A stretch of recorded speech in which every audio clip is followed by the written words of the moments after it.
Prepare-se para conhecer uma das histórias mais transformadoras e emocionantes da Bíblia, uma jornada que poucos exploram profundamente, mas que carrega lições capazes de mudar qualquer vida. Hoje você vai acompanhar Filemon, um homem comum que viu sua rotina ser destruída por uma traição inesperada, e que, através da fé e do poder da graça, descobriu que o amor é maior que qualquer mágoa. Se essa história falou com você, deixe o like. Se inscreva no canal para não perder outras histórias profundas como esta. E compartilhe com alguém que precisa ouvir sobre graça e restauração hoje. Filemon era conhecido em Colossos como um homem respeitado, dedicado ao trabalho, à família e à fé que nascerá em seu coração após ouvir a pregação de Paulo. Sua casa era sempre movimentada, cheia de pessoas buscando conselhos, descanso e, às vezes, até uma refeição quente. Mesmo assim, Filemon levava uma vida tranquila e organizada, sempre grato pela prosperidade que Deus lhe concederá. Em meio à rotina, ele administrava seus servos com responsabilidade e buscava ser justo segundo os princípios cristãos. Entre esses servos estava Onésimo, um jovem inquieto, que apesar de trabalhar bem, carregava revoltas silenciosas dentro de si.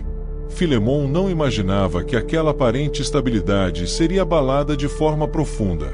Naquele tempo, ele ainda não havia aprendido uma das maiores lições do Evangelho, quando o amor fala mais alto que a mágoa. Esse aprendizado estava para chegar, e mudaria tudo. Certa manhã, ao acordar, Filemon foi surpreendido pela notícia de que Onésimo fugira durante a noite. Além da fuga, descobriu que alguns de seus bens haviam desaparecido, provavelmente levados pelo servo como forma de sobrevivência. A traição o atingiu como uma flecha, misturando indignação, tristeza e frustração. O homem pacato agora se via mergulhado em um conflito que o retirava de sua vida confortável. A ferida emocional causou rupturas profundas em sua casa e em seu coração. Ele não queria apenas recuperar Onésimo, queria entender por que aquilo acontecerá. Foi então que percebeu que Deus o estava conduzindo numa jornada cujo objetivo era revelar 10 lições de graça, perdão e restauração. Cada passo o levaria a viver o tema maior, perdão que reconstrói histórias quebradas. Sem saber do paradeiro de Onésimo, Filemon lutava contra sentimentos que nunca pensou enfrentar. A raiva tentava dominar sua mente e o desejo de justiça crescia dentro de seu peito. Mas, ao mesmo tempo, ele lembrava dos ensinamentos de Cristo sobre perdoar 70 vezes 7. A tensão entre o que sentia e o que sabia que deveria fazer o dilacerava. Ele se perguntava se algum dia conseguiria olhar para Onésimo sem recordar a traição. Cada oração era um pedido para que Deus guiasse seus passos. Mas o conflito só aumentava, pois as feridas internas insistiam em sangrar. Era como se Deus estivesse preparando-o para viver na prática a lição, de escravo fugitivo a irmão em Cristo. Meses se passaram até que, inesperadamente, Filemon recebeu uma carta. Antes mesmo de abri-la, reconheceu a caligrafia. Era de Paulo, o apóstolo que havia transformado sua vida anos antes. Seu coração disparou, pois Paulo nunca escrevia sem propósito. Ao desenrolar o pergaminho, seus olhos encontraram palavras que ele jamais esperava ler. Onésimo estava com Paulo. Mais ainda, havia se convertido, estava transformado, arrependido, e agora ajudava o apóstolo como um filho ajudaria o pai. Paulo pedia que Filemon o recebesse de volta, não como servo, mas como irmão. Nesse momento, o objetivo da jornada ficou claro: a fé que se torna ação e restauração. A carta continuava, e Paulo escrevia com tanta sabedoria que parecia construir uma ponte entre duas almas feridas. Ele falava com carinho, humildade e firmeza, explicando que Onésimo agora era útil, alguém que Cristo havia transformado profundamente. Filemon sentiu o peso e a beleza da mensagem. Paulo não mandava, pedia. Não exigia, sugeria. Era a verdadeira demonstração de liderança que convence pelo amor, não pela força. Mas, mesmo assim, aceitar Onésimo de volta significaria enfrentar o desprezo da sociedade e os comentários maldosos dos que julgavam fraqueza perdoar um fugitivo. Filemon sabia que precisava decidir. Os dias seguintes foram marcados por batalhas internas. A emoção oscilava entre o alívio de saber que Onésimo estava vivo e transformado, e a dor da lembrança da fuga e do roubo. Ele refletia se deveria seguir a cultura ou o evangelho. A cultura dizia: puna-o. O evangelho dizia: perdoe-o. Em suas orações, Filemon pedia clareza, porém Deus respondia com silêncio, como quem permite que o coração amadureça. Ele entendia que não seria fácil. Era o momento de encarar a lição, a generosidade que vai além do necessário. Perdoar não seria suficiente. Ele deveria acolher. Quando Onésimo finalmente retornou a Colossos, acompanhado de Tíquico, Filemon sentiu o chão tremer. O jovem parecia outro homem, humilde, arrependido, transformado. Mesmo assim, seu retorno causou alvoroço entre os servos e vizinhos, que observavam cada detalhe, esperando uma reação dura. Filemon respirou fundo, mas a mágoa antiga emergiu como uma onda violenta. Onésimo, com lágrimas nos olhos, entregou-lhe a carta original de Paulo. A tensão quase dissolveu as convicções do anfitrião cristão. Ele precisava lutar contra si mesmo. Era hora de viver a lição, Paulo e a arte de construir pontes. A conversa entre os dois se prolongou por horas. Onésimo confessou a fuga, o roubo, o medo e o encontro inesperado com Paulo. Falou do peso da culpa e da alegria da salvação. Filemon ouvia, mas o coração estava dividido. Parte dele queria abraçar Onésimo, outra parte queria repreendê-lo duramente. A luta continuava. Quando Onésimo disse: "Eu quero reparar o que destruí", Filemon percebeu algo novo. Essa frase carregava a oitava lição, a restituição como caminho de cura. A cura não viria apenas para Onésimo, mas também para ele. Mesmo assim, a reconciliação não aconteceu imediatamente. Havia resistência dentro de Filemon, pois enfrentar a sociedade seria duro. Seus pares viriam sua atitude como fraqueza, e talvez seus servos tentassem imitá-lo fugindo também. O medo do julgamento externo competia com a fé que pulsava dentro dele.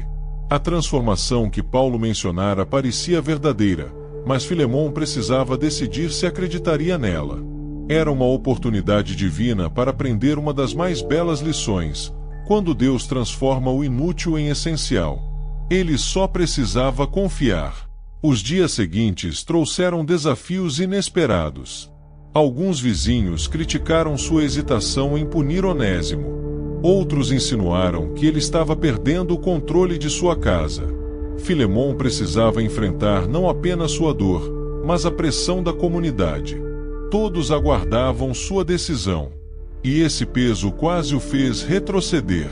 Ele percebeu que o objetivo de viver aquelas 10 lições o levaria a um ponto de não retorno. Era impossível agradar a todos. Ele precisava agradar a Deus. E Deus o chamava para viver a lição final, graça que restaura quem erra e quem sofre. Mas ainda havia mais desafios. Certos anciãos da cidade o confrontaram, afirmando que perdoar Onésimo poderia trazer caos social. Filemon ouviu calado, mas o conflito em sua alma aumentava. Ele temia perder sua reputação, seu prestígio, seu respeito. No entanto, também temia desagradar a Cristo. À noite, mal dormia, percorrendo a carta de Paulo com os olhos e o coração. A luta espiritual era intensa, e ele se perguntava: será que realmente tenho coragem de viver tudo isso? Mas entendia que o amor exigiria renúncia.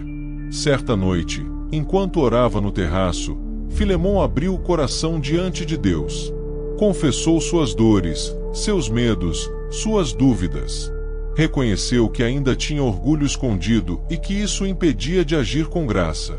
Naquele instante, lembrou-se do dia em que Cristo o perdoara de pecados muito maiores do que aqueles cometidos por Onésimo. Essa lembrança o quebrou por dentro. Ele chorou, mas sentiu a presença de Deus envolvê-lo de maneira profunda. Era como se o céu dissesse: você também foi um fugitivo, e eu te encontrei. No dia seguinte, Com o coração mais leve, Filemon chamou Onésimo para conversar novamente. Olhou nos olhos do jovem e viu verdade, arrependimento e humildade. Sentiu algo mudar dentro de si, como se a mágoa perdesse força. Mas ainda não era fácil. Dar o perdão total seria uma escolha, não um sentimento. A conversa foi longa, cheia de pausas, lágrimas e reconciliação. Era o primeiro passo rumo ao milagre que Deus estava construindo na vida deles. Mas o risco final ainda estava por vir. A comunidade foi convidada para uma reunião na casa de Filemon, onde ele anunciaria oficialmente sua decisão. O murmúrio era intenso. Alguns esperavam punição exemplar, outros temiam que ele fosse mole demais. O clima parecia pesado, quase opressor. A reputação dele estava em jogo. Era o momento de decisão, onde parecia que tudo poderia dar errado. Um gesto errado, uma palavra mal colocada, e tudo desabaria. Quando a reunião começou, Filemon se levantou diante de todos.